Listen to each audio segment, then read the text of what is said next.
Oh, you're back? Great. From the Talk Nation World Headquarters, this is America Held Hostage. A lot going on this past week. Governor Gavin Newsom of California is trying to throw shade at everyone. He lies a lot. Over 2 million people have said they want him out of office.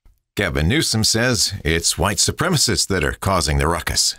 You notice that Democrats always use some excuse, and it's usually tied to race to gain their power. And Gavin Newsom is no different. He's another sleazeball, and hopefully soon he will be gone. And speaking of being gone, another one that needs to go is New York Governor Andrew Cuomo. Cuomo needs to be tossed out of office. He says he's not going to go. You know, another story that came out a few days ago, in addition to all these women that have come forward, that he had managed to get his relatives who were not age appropriate to get in and have their vaccine shot. Man, you know, that's just the epitome of how people think about government officials being sleazy and doing things that they shouldn't be doing that give them privileges. We're going to speak about white privilege. How about government privilege? Some states are starting to open up a little bit, but for many businesses, it isn't soon enough, and many of them will never open up again. It's cost an awful lot of jobs. It's cost people life savings. I mean, it's really been a very devastating thing. And you kind of wonder sometimes how we could have had an election like the one we had, and on top of that, COVID-19, and it be coincidence. Not that I'm trying to start a conspiracy theory.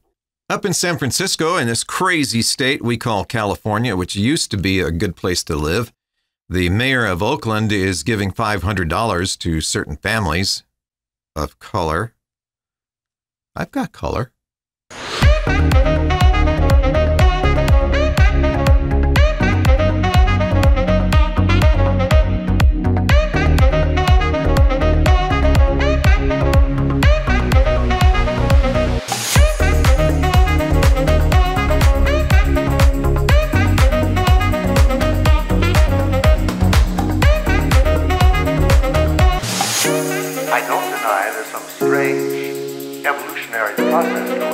All right, let's spin it. Round and round it goes. Where it stops, nobody knows. And this time it's on politics.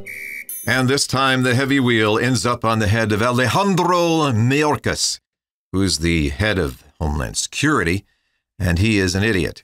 He has been constantly talking about how this crisis at the border isn't a crisis, and then he goes around and says, well, you know, Donald Trump started it. The other thing about Mayorkas, which I think people should think about, is that he was born in Cuba. He understands the kind of thing that goes on in a country where you're oppressed and you're not living a very good lifestyle because you have no money. And there are certain things that you're deprived of because of the way the government runs. So he's more into letting people come here without any kind of test. Try that in other countries. And there's a certain limitation to America's generosity. We really ought to bring people into the country that will add to the country rather than come here as welfare recipients, and that often happens. If you don't believe me, take a look at what's going on in Los Angeles. And thanks for watching.